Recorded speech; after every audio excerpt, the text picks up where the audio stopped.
এই যে কাশফুলের যে বাগানটা কত সুন্দর লাগছে দেখুন একবার, চারিদিকে ঘুরিয়ে দেখায়। মেহেরপুর জেলার ভিতরেই যে এই জায়গাটা কিন্তু অসাধারণ বন্ধু, শরৎকালের সুন্দর কাশফুল, চারিদিকে পরিবেশটা কত সুন্দর লাগে। আসসালামু আলাইকুম এভরিওয়ান, আশা করি সবাই ভালো আছেন, আল্লাহর রহমতে আমিও ভালো আছি। তো আজকে দেখতে পাচ্ছেন বন্ধুরা আমি কোথায় চলে এসেছি। এইটা কিন্তু মেহেরপুর জেলার ভিতরে, কিন্তু মেহেরপুরের যে টিটিসির কাছে, সেই টিটিসির কাছে কিন্তু এই কাশফুল গুলো ফোটে। তো দেখতে পাচ্ছেন বন্ধুরা চারিদিকে কিন্তু এই পাশেও সুন্দর ভরা কাশফুল, একেবারে আমি দেখাতে পাচ্ছি কি, মানে কমেন্ট করে বলবেন যে এই সাইডেও কাশফুল দেখতে পাচ্ছেন। আমি কিন্তু স্বাধীন ভাই আর বন্ধুদের সাথে চলে আসছে আজকে। তো একটু হাত তোলো সবাই, আমিন।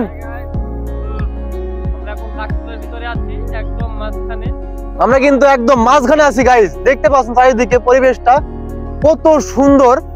এটা কিন্তু শরৎকালের কাশফুল, দেখতে পাচ্ছেন চারিদিকে কিন্তু মানে ভরা কাশফুল। এখানে কিন্তু যখন কৃষকের মাঠ আর কি চাষ করা হয়ে যায়, তখন কিন্তু এই ঘাসগুলো উঠে কিন্তু কাশফুল তৈরি হয়। আজকে আমরা চলে আসলাম, এই যে কাশফুল কিন্তু চারিদিকে ভরা কাশফুল। এই যে দেখা যাচ্ছে, এই যে টিটিসি দেখা যাচ্ছে যে বিল্ডিং গুলা, ওগুলা কিন্তু টিটিসি, মেহেরপুরে যে টিটিসি আছে সেই টিটিসি থেকে এই সামান্য একটু এদিকে রাস্তার কাছেই। তো এইদিকে আসলে পরে দেখতে পাবেন মেহেরপুর জেলার ভিতরেই যে এই জায়গাটা কিন্তু অসাধারণ বন্ধুরা। দেখতে পাচ্ছেন যে চারিদিকে মানে এই যে স্বাধীন ভাই কিন্তু উঠে গাড়ির উপরে উঠে ভিডিও শুরু করে দিয়েছে, মানে দেখতে পাচ্ছেন কত সুন্দর লাগছে বিষয়টা। আজকে কিন্তু আমার এই যে হলুদ পাখি নিয়ে চলে এসেছি আমরা সবাই মিলে ঘুরতে এই জায়গায়।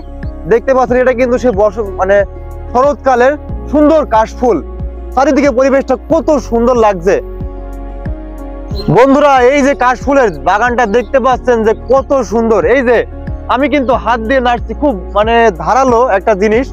যাই হোক, কাশফুল কিন্তু অসাধারণ লাগছে জায়গাটা এসে আমার। তাও চারিদিকে আমি দেখতে পাচ্ছেন যে কাশফুলের মাঝে কিন্তু আমি একবারে হারিয়ে গিয়েছি। মানে এই যে প্রকৃতির একটা সৌন্দর্য, মানে এখানে গ্রামে আসলেই বা যে কোনো জায়গায় এখন পুরো গ্রাম বলেন বা শহর বলেন, যেখানে হোক, রাস্তার ধারে পুকুরের ধারে এখন সব জায়গায় কিন্তু কাশফুল ফোটার সময় বন্ধুরা। এই যে আমরা কিন্তু মানে আরো সুন্দর সুন্দর ভিডিও নিয়ে আসবো আপনাদের মাঝে।